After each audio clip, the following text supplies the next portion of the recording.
This is episode number 38 with Dr. Terry Wahls. Welcome to the Melissa Ambrosini Show. I'm your host, Melissa, best-selling author of Mastering Your Mean Girl, and I'm here to remind you that love is sexy, healthy is liberating, and wealthy isn't a dirty word. Each week, I'll be getting up close and personal with thought leaders from around the globe to uncover the habits, mindsets, tools, and rituals that they have used to become world-class so that you can create epic change in your own life and become the best version of yourself possible. Are you ready, beautiful?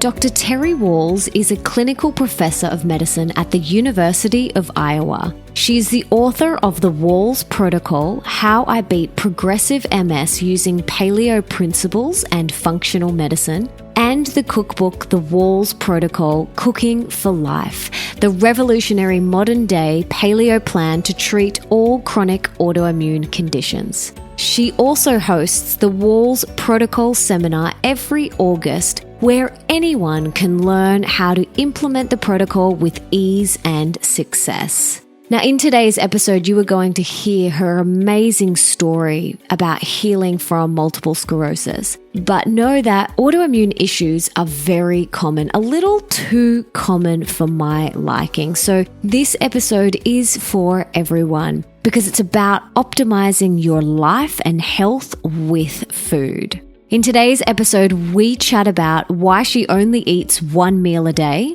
the best anti-aging secret, how she healed from secondary progressive MS, how to create health and cook for life, the biggest thing you need to remove from your diet to help you thrive, what a ketogenic diet is and the pros and cons of it, how to get your hormones back on track, the top things you need to do for your health and to give you vitality, why avoiding lectins may be the one thing you need to do, plus so much more. For everything that we mention in today's episode, you can check out in the show notes, and that is at melissaambrosini.com/38. And without further ado, let's bring on the amazing and super inspiring Dr. Terry Wahls.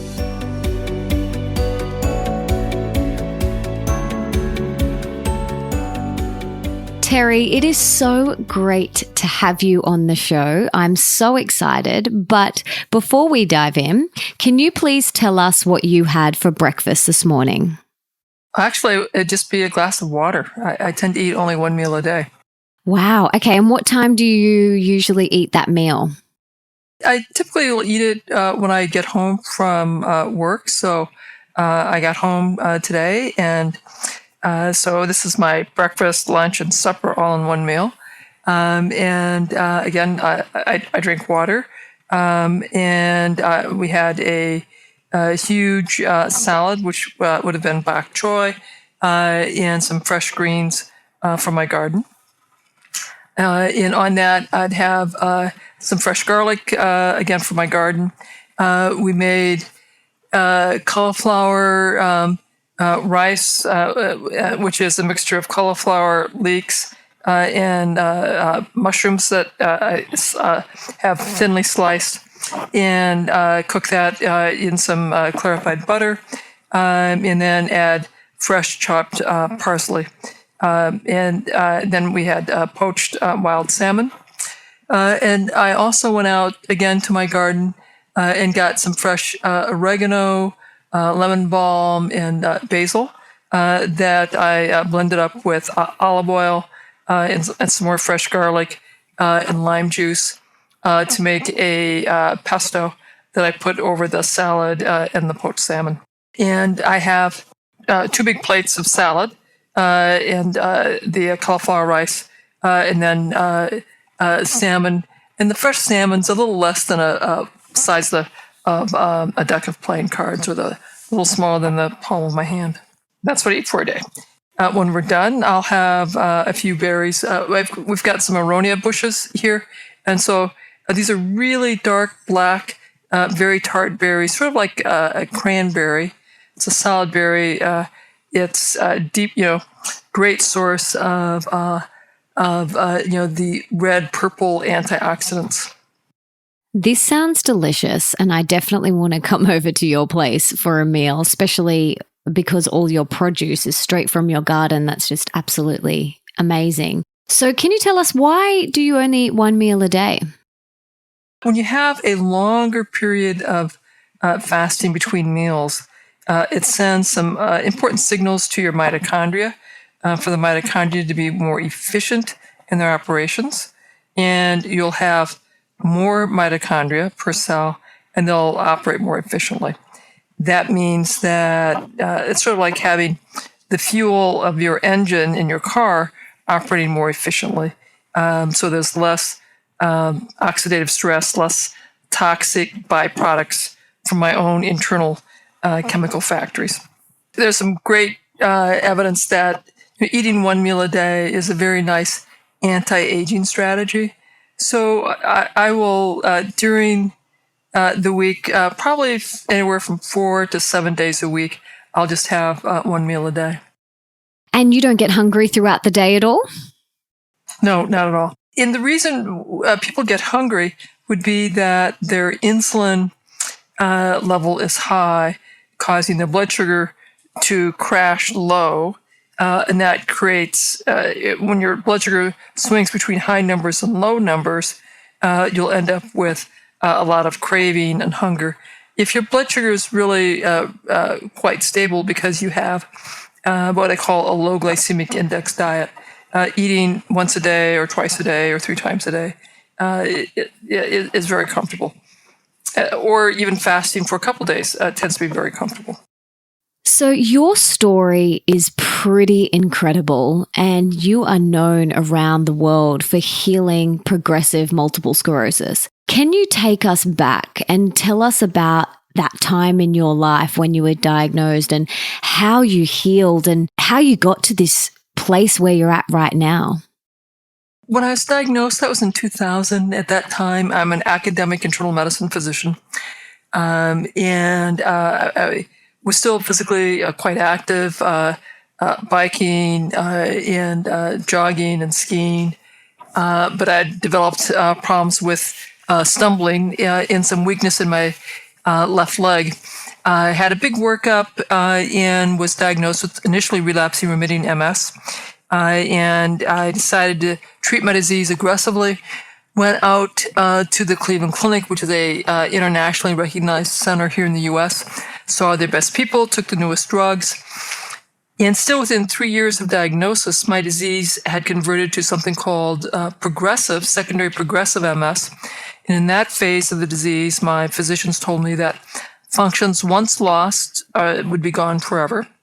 And that so I took chemotherapy in an attempt to slow the decline. I continued to decline. Then I took Tysabri, that first new biologic, but continued to decline. That was pulled from the market, and I switched to a different disease-modifying drug. So by 2004, it was apparent that the best conventional medicine could not stop this decline into a likely bedridden and potentially demented life. I was also having progressive problems with neuropathic pain related to my MS. And so that's when I began using PubMed.gov and started searching for what else I could be doing. I would eventually start experimenting with vitamins and supplements based on what I had learned from the mouse models studies of mouse models of MS, Parkinson's, Alzheimer's, Lou Gehrig's disease, Huntington's disease, and found that the supplements slowed my decline, but they did not cause me to improve. My Cleveland Clinic physicians had told me about the Paleo diet, and actually they had told me about that in 2002, and I had, after 20 years of being a vegetarian, I had gone back to eating meat, and although I had continued to decline, I stayed with it because I figured it could take a really long time to repair all the damage. And at least I was doing something. And then, as I said, the following year I needed the wheelchair. I took the chemotherapy. started experimenting and figured out that this targeted vitamin supplement regimen was very helpful. At least I could function a little bit better on the days that I took those. By the summer of 2007, I was so ill I could not sit up anymore in a regular chair. I could be in a special recliner or I was in bed. I could walk very short distances using 2 walking sticks. I was beginning to have brain fog, and I knew that I would probably have to take medical disability finally. And that's when I discovered the Institute for Functional Medicine. I took their course on neuroprotection, had a longer list of vitamins and supplements to take, which I added, but was still declining. And then I had a really big aha moment that I should redesign my diet. Instead of just relying on all these supplements, I should reorganize my Paleolithic diet to stress these nutrients. And I did that. And it was really quite striking. Within 3 months, my fatigue was dramatically lessened, my mental clarity markedly improving, my pain was diminishing. At 6 months, I was walking with a cane. At 9 months, I got up on my bike and pedaled around the block for the first time in about 6 years. And at 12 months, I did a 20-mile bike ride with my family. So this really changed how I understood disease and health. It would ultimately change how I practice medicine. It would change the focus of my research, and really changed what I was doing in life. And I ended up creating this mission of teaching my medical colleagues in the lay public that creating health is our best treatment for probably nearly all of our chronic diseases, and that we do that best by addressing diet and lifestyle. When you kind of came out with this, how did your colleagues respond? At first, people thought it was just stunning that I'm up walking around again, so they're very excited about that. And then when I started changing my focus in clinic and prescribing many fewer drugs, and I started talking about food and vegetables and fish oil and B vitamins, some of my physician partners complained to the chief of staff, so I ended up having to go meet with him and review what I was doing, the scientific papers, and we had several conversations. And I got my chief of staff fully on board, and so his response would be, look, vegetables are pretty safe. If she ever hurts anyone, we'll do a peer review and we'll sort it out that way. But if she wants to talk about vegetables, she can. But it was very interesting. So clearly there's some pushback, and I did have to learn how to be very careful, how to talk about this, how to document it in the medical record. So I shifted from saying that I was treating disease to I'm creating health. We're going to create the best health we can given your circumstances.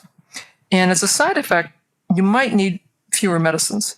So I became much more focused on teaching people that I was creating health, and I was letting their other physicians treat their diseases. But if we improve their health, likely they would need lower doses of their medications and then potentially fewer medications. Let's talk about food and cooking for life and health. So often people just want to be told what to eat or what's right for them and their body, but everyone is so different. So how do you approach this? I did this in my book and I do this in my clinic. Some key things I need to know is the person a meat eater or not?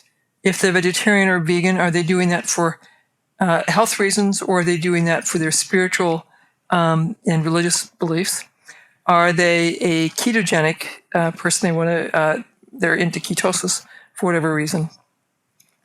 And then I help them design a diet that will make sure they're going to get the nutrients their brain and mitochondria need.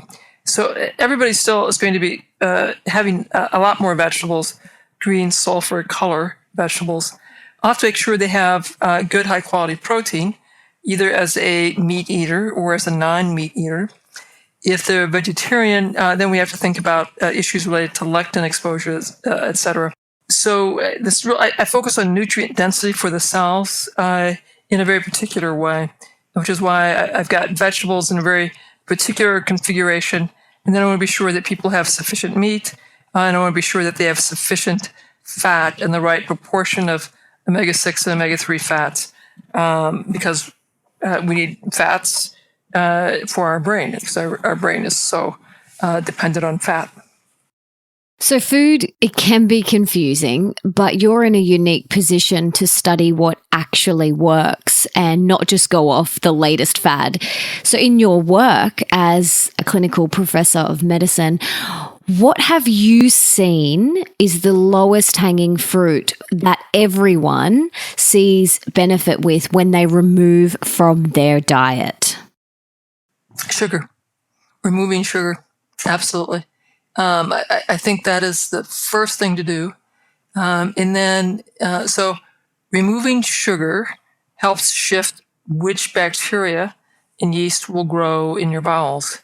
When we eat a lot of sugar, when we eat a lot of flour-based foods, we fertilize the sugar-loving yeast and bacteria that are relatively new to humans, to our human ecology, our human ecosystem. And these sugar-loving yeast and bacteria are really very disease-promoting. And there's a lot of scientific evidence for the ketogenic diet, which doesn't have any sugar in it. And I've discussed this on the show with Dr. Joseph McCullough and Nora Gagaudis and Dave Asprey. Why is this approach getting such great results for some people? The ketogenic diet mimics fasting in a sense. And as I mentioned, I like to go eat just once a day. It's a very potent anti-aging prospect. It shifts a lot of the signals in the body and the brain into more of a repair mode, repair function. And it was originally studied in the 1920s to control seizures, as discovered by some physicians in the Mayo Clinic. We next then discovered that it was very effective for brain cancer treatment. And now it's being studied for things like polycystic ovarian disease, metabolic syndrome, obesity, diabetes, and other forms of cancer. A number of people have been studying it for dementia, some of the other neurodegenerative diseases where you have shrinking brains. I studied it in the setting of MS. And so there's certainly a number of clinical indications where it looks like it's very helpful. There are some challenges with ketogenic diets in that when the diet is 70 to 90% fat, you have to be very careful about maintaining nutrient density. And you need to be careful about maintaining enough fiber so you have a healthy microbiome. So it certainly can be done, but I try to be very careful as I designed mine and tested it to make sure that it was still nutrient dense and that we had a sufficient fiber to maintain a healthy microbiome. It's so important, isn't it? Yeah, a lot of folks are into the ketogenic diet. And they restrict their calories, rely a lot on cream, butter, eggs. And because they aren't as careful about their nutrient density, they can end up feeling great initially the first year, because you do feel great initially in ketosis. But then as they deplete their micronutrients, they can end up slowly becoming ill. And because it comes on so slowly, they may lack insight that it was because their version of the ketogenic diet wasn't sufficiently nutrient dense. There's a lot of different opinions when it comes to women and ketosis. Like Dave Asprey and Dr. McCullough recommend cyclical ketosis, which is where you're in ketosis for 5 or 6 days and then you do the refeeding on the off days. Whereas Nora Gagaudis feels that the best approach is to stay in ketosis and, starchy carbohydrates aren't necessary for most people. What's your experience with women and ketosis and hormones?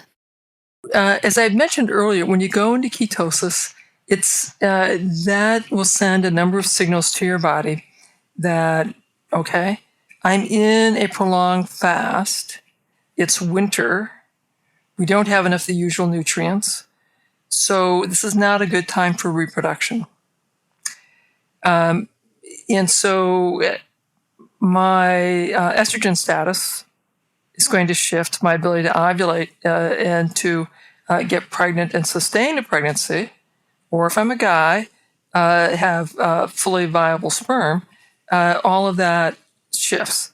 And so fertility declines. In my practice, I tell people if you're trying to get pregnant, ketosis is not for you.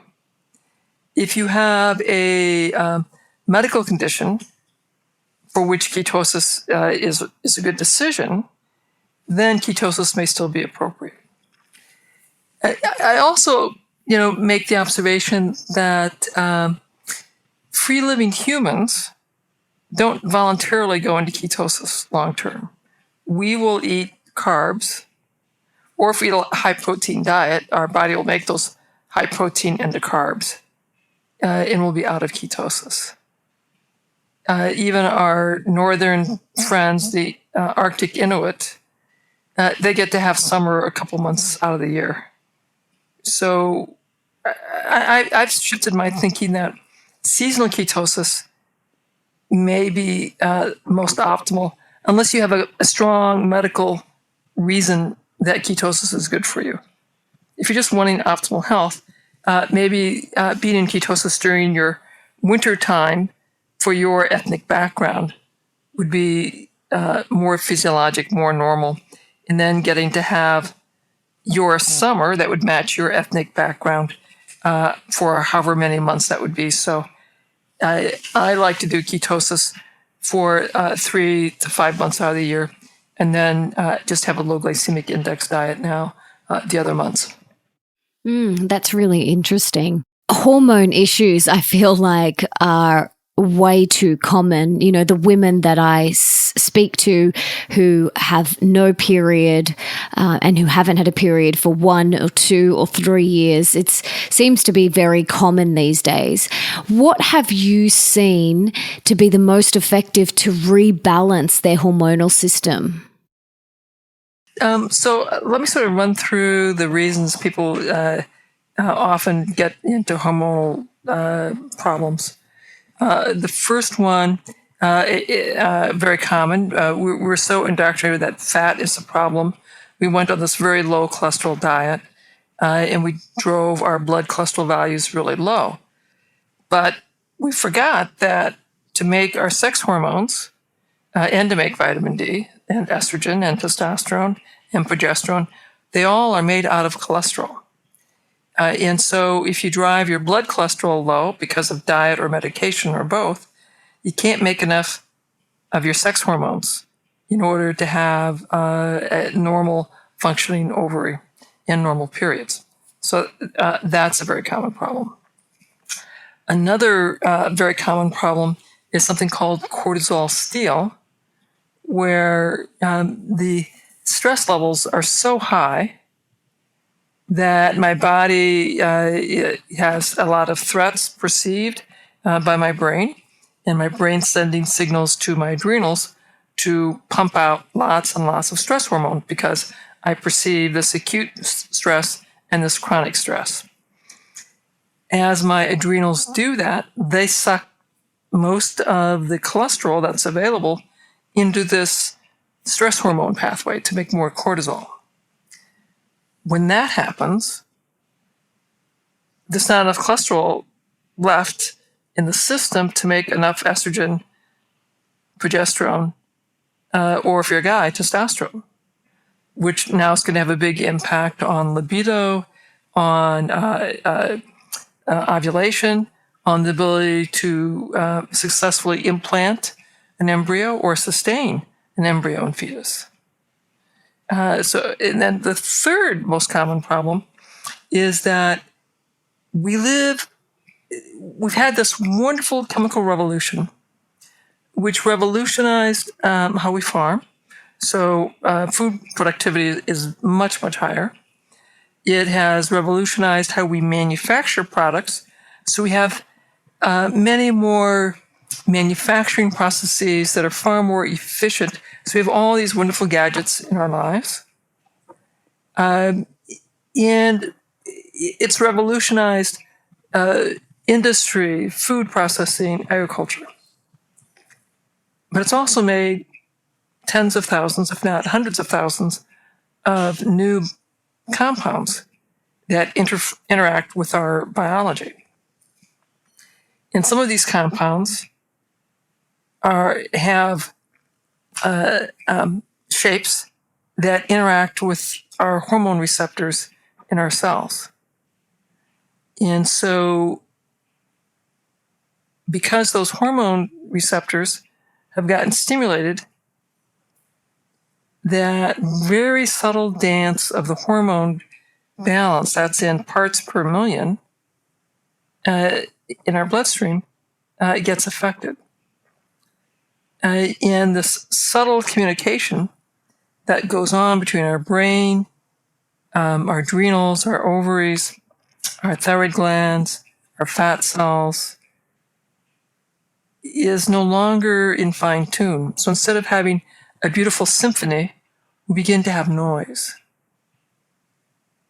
And it's because of all these chemical compounds that we've added into our environment that are interacting with our hormone receptors in our body and confusing that messaging. I think that's why the sperm counts globally have declined really quite dramatically. And that's why fertility rates are declining. That's why in many of our westernized societies, there are ever higher rates of women requiring assisted reproductive technologies to get pregnant.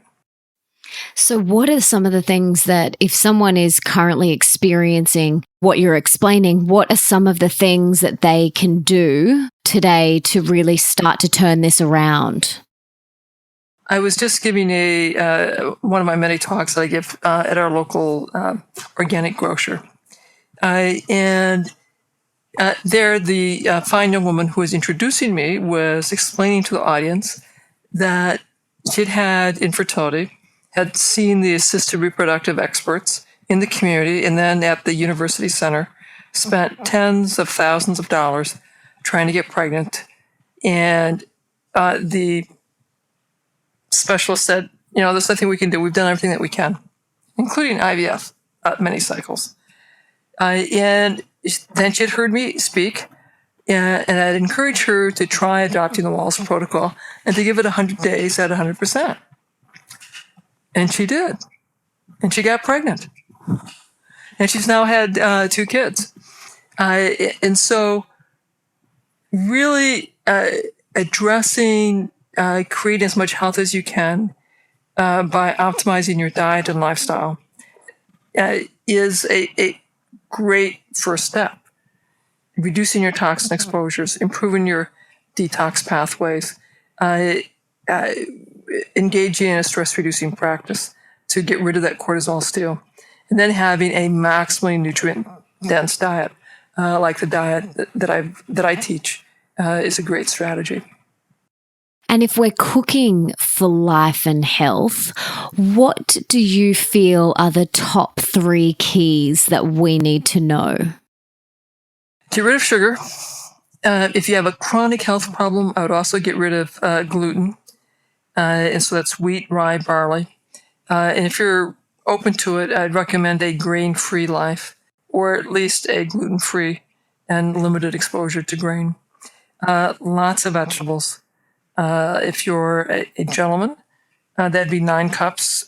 Since most of the world doesn't use cups, I think of a dinner plate as 3 cups, so 3 platefuls of vegetables in a day, between greens, sulfur-rich in the cabbage, onion, mushroom family, and in the deeply pigmented categories. And then protein, but I'm not into high amounts of protein. A lot of the paleo world is high protein. I think that's a problem as well. I'd much rather it be sufficient protein. So like 2 decks of playing cards in a day is plenty of protein. If you're vegetarian or vegan, then you need to have gluten-free grains and legumes to have a complete protein. Okay. What about, fermented vegetables and seaweeds and those sorts of things, adding those into your diet? And what can we add in? Humanity has been using fire for about 100,000 years to cook our food. And about that same time period, we also began to ferment food. And we're able, using salt and fermentation, let us store food. So we've had a long, long history of fermented foods, which helped maximize the diversity of the bacteria living in our gut. I'm a huge fan of fermented food. And so my advice is people begin having a variety of fermented foods, small volumes, increase them gradually according to what you can tolerate. I love fermented foods, and I can have a whole plate full of kimchi or sauerkraut, and I love it. But you can't start out with a whole plate full. You got to start out with just a forkful and work your way up. Kombucha can be very helpful. I like to make coconut milk, kefirs, and yogurts as another option. I'm not at all fond of fermented dairy because I think dairy has a number of growth-promoting compounds that increase the risk of tumors and cancers, and can, in the susceptible person, increase the risk of neurological problems. So I'm not keen on dairy ferments. Seaweed are very helpful because it gives us more minerals, and because our soils, it's thanks to the turn away from organic farming and crop rotation, our soils are many of the farming practices in Australia and in Europe and here in the Americas rely on chemical fertilizers, which can increase the pounds or tonnage of produce per acre, but does not increase the amount of nutrients per acre. These soils are becoming depleted in minerals, and the foodstuffs are becoming depleted in minerals, and also vitamins, at least according to the USDA studies here in the US. And I expect similar would be found in Australia because the Australian farmers are likewise relying more and more on the chemical fertilizers and have turned away from crop rotation as a way of improving the nutrients of the soil. I guess that's why you grow your own, isn't it? That's why I grow my own, absolutely. Plus, it's fun. It's a great activity. It's fun. I really enjoyed teaching my kids to garden, and I grew up on a farm. I still love growing things. When I was growing up on the farm, I was sort of resentful of all the work. But once I left the farm, I was in college, I missed it immensely. And then began to pay a lot more attention to growing things. You mentioned before about lectins, and Dr. Stephen Gundry has a popular book called The Plant Paradox, and it's all about lectins that are naturally occurring proteins found in plants, seeds, nuts, and legumes that they use to protect themselves from being eaten. And he talks a lot about the role of lectins in autoimmunity. How have you also found this to be with your work? Lectins in the genetically susceptible person can certainly increase the inflammation, make the disease more resistant to therapy and more aggressive. In my clinical practice, and also did this in my popular book, I created a number of levels to my dietary program so that people could transition from their standard westernized diet full of sugar and white flour that's grain-based into one that is gluten-free, dairy-free, egg-free, lots of vegetables. And I'd say for about 80% of folks, that will be sufficient, that their health is dramatically better. And that's all they need to do. or we may need to further restrict the lectin exposure and reduce the amount that they're eating even further. Or we may have to go all the way into the elimination diet and take out all legumes, nuts, seeds, and nightshades. That's a really tough diet to start on. And there are some people who have severe rheumatoid arthritis, inflammatory bowel disease, that I'll urge them to start there. But if they're not ready, I will work with a person at where they're at, and we will work towards that. But certainly going grain-free, legume-free, take out all the nuts, seeds, and also take out eggs and dairy and nightshades would reduce the lectins and give you the best chance of recovery, but only if you'll do it at 100%. If you can only do it 90%, that's not going to be very effective. And my point of view is that it's so much easier for people to be successful if they figure out the plan that they could do at 100% and do it together as a family. If it means that you have to do this incrementally, start out with a level 1 of my diet, and see what kind of health benefits you get with that. And then well, I'm not as good as I want to be. And so I'll continue on this journey and keep moving in a more healthful fashion. If you want to do Gundry's work, but only do it 70% of the time, it's not going to be very helpful. So I'm much more inclined to work with the individual and use what I call motivational interviewing, sort out what the person is willing to do and commit to at 100%. How would you know if you had a lectin issue without being tested? Some health challenge that goes away if you go on a lectin-free diet for 100 days, and then you reintroduce, and you feel markedly better. You reintroduce that lectin-rich food, and you feel markedly worse. There's not an easy blood test for this, and because it's so non-specific, and it could be such a wide variety of symptoms, my advice is if you have a chronic health challenge, then you want to use a diet and lifestyle program to begin improving your health. And you're going to have to work with your nutrition person, your health coach, or your integrated health physician or provider to decide which dietary plan you'd like to start with. What are your thoughts on the nightshades? I know you mentioned it before that that's something that you avoid, and that's something that I've avoided for many, many years. But I was recently in Greece and I did have some, and I didn't feel any different, but my husband definitely did. He really felt it. So what is it in the nightshades that are affecting us? It's the lectins, but can you explain what happens? This will have to do with the genetic vulnerability and the individual's reactions. So if I have eggplants, which I love, if I have a little tiny amount, I do okay. A tablespoon or a couple, that'd be fine. If I have a big tablespoon, a nice size serving, my heart's going to begin to race. But I'm not, and so I have some acute reactions. I'm like, okay, that's a pretty clear indication that that's revving up my system in an unhealthy way.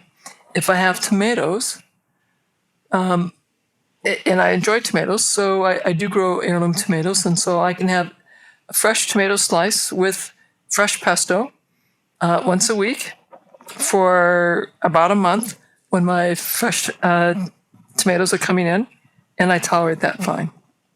If I have tomato sauce every night over my yams or my spaghetti squash, by the second day, my face paint is turned on. So it's clearly revving up my inflammation, and it's doing so in my brain and my spinal cord. Peppers, if I don't have any seeds, just have the peppers, doesn't bother me at all. So I can have, and I grow sweet red peppers, and I grow some hot peppers, and that seems to give me no trouble whatsoever. Potatoes, I've not eaten in a long time, so although if I'm at someone's home and I just have, and they made them because they know I'm gluten-free, dairy-free, and so they made potato dish, and I'm like, okay, so I can eat that socially on occasion. I'm not going to get into trouble. So for many people, there is a lot of variability into which, do all 4 of the big nightshades bother them? Is it just one of the food items from the nightshade group that are bothersome or not? So there's a high level of individual variability in terms of how much this will rev up your immune response. And if you don't eat it at all for a year, then you might tolerate, again, very modest exposures if you kept it to less than once a week, and you might tolerate that well. Or you may have a much more severe reaction and never tolerate it. The folks with RA, rheumatoid arthritis, inflammatory bowel disease, they're likely, if they're sensitive to one of these nightshade groups, to never tolerate it at all. I'd say the most irritating lectin of the whole bunch appears to be the gliadin, which is in the wheat, rye, barley.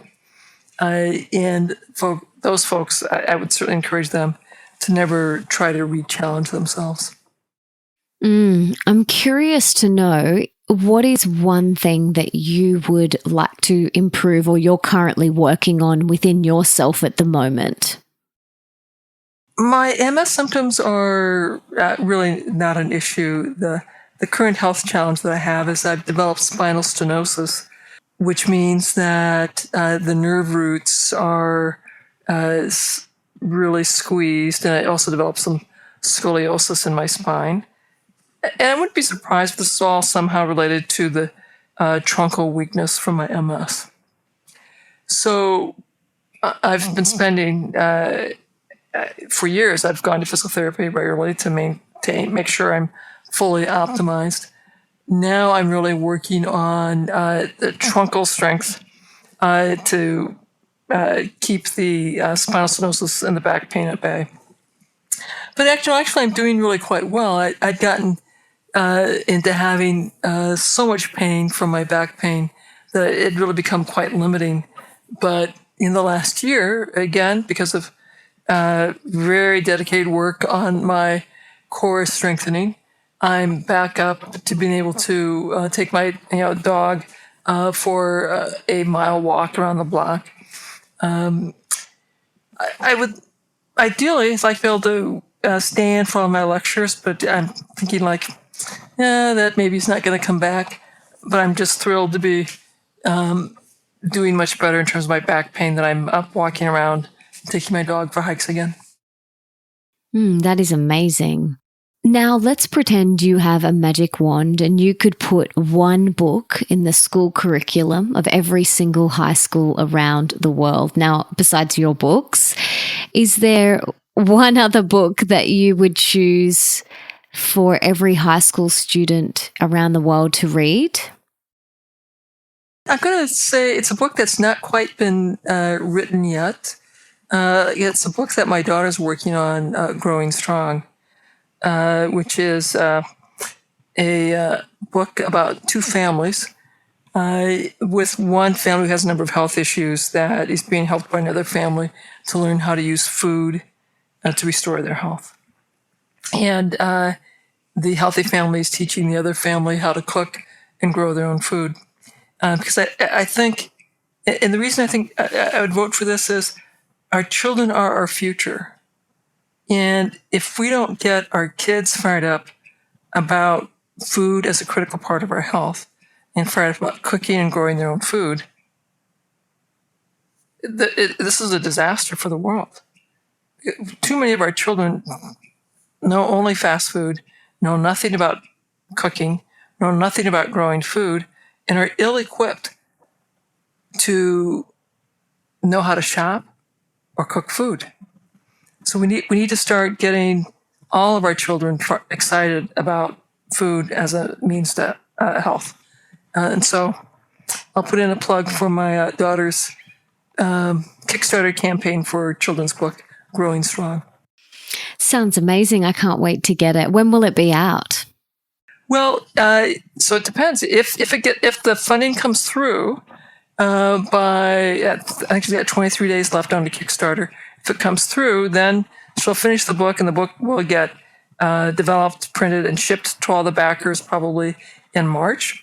If it doesn't get funded, then she's out of luck, and she'll have to move on to another interesting project. Oh, fingers crossed. That is the beauty of the Kickstarter campaigns. It lets creatives like Zeb to pitch an idea out, and if it resonates with the public, they help fund the effort in the book, or the artwork, or the music gets published or produced.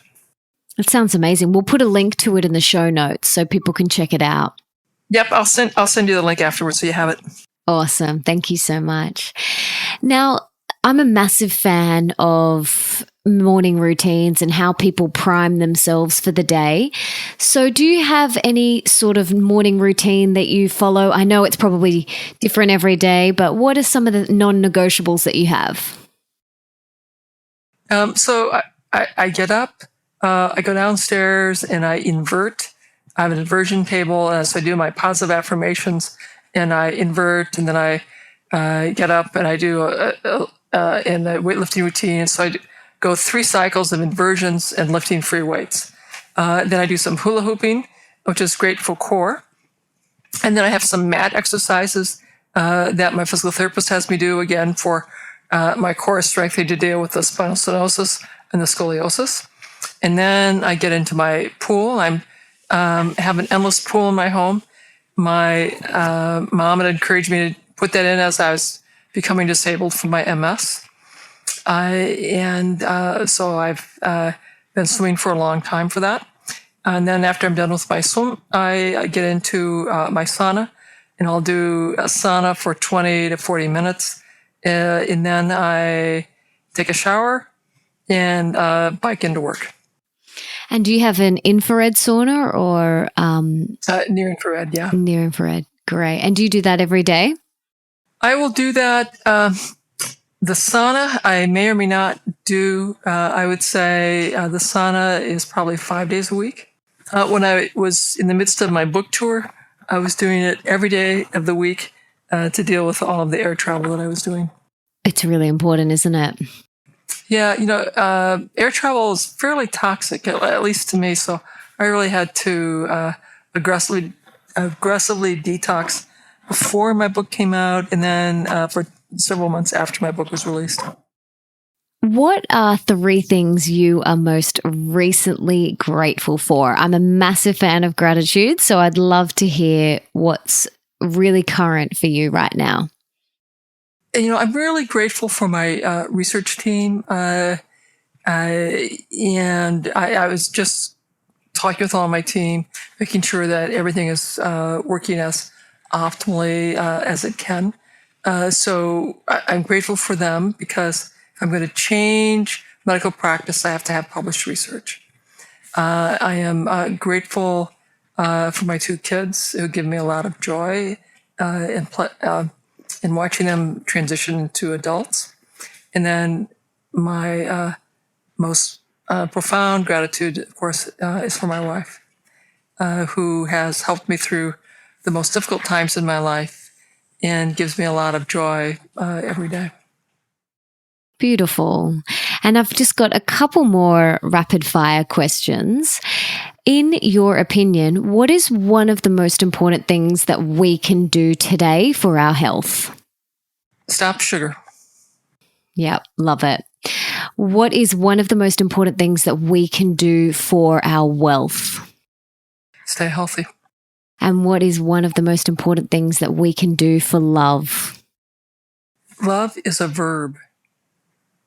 So you have to actively show the people that you love what are the things that you can do that demonstrate your love. It's often as well, those little things that are so easy to do, they're so easy not to do, but they make such a difference. Mm-hmm. Finally, what is one thing that I can do personally and listeners today can do to serve you? Stay well and think about backing my daughter's book so growing strong can happen. Beautiful. Well, I just wanted to thank you and acknowledge you for all the work that you do and all the great research that you have done to provide us with the Wahls protocol and all of your other amazing resources that you've put out there. I'm very grateful that there's people like you doing the research and blazing the trail. So thank you so much.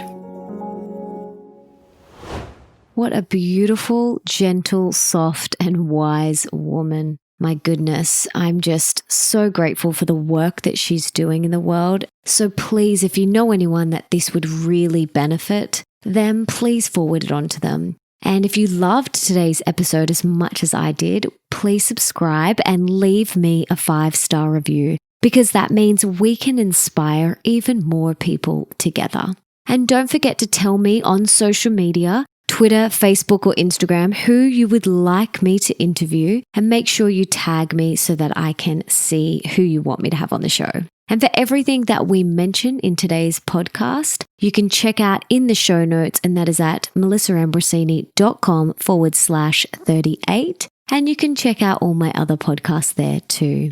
Don't forget, my next book, Open Wide, is coming out in December, which I am so excited to share with you guys. I cannot wait. But in the meantime, thank you so much for being here, for wanting to be the best version of yourself, and for showing up today for you. You rock. Now, if there's someone in your life that you can think of right now that would really benefit from this episode, please go ahead and share it with them now. Or you can screenshot this and share it on your social media platforms. I would be so grateful. And until next time, don't forget that love is sexy, healthy is liberating, and wealthy isn't a dirty word.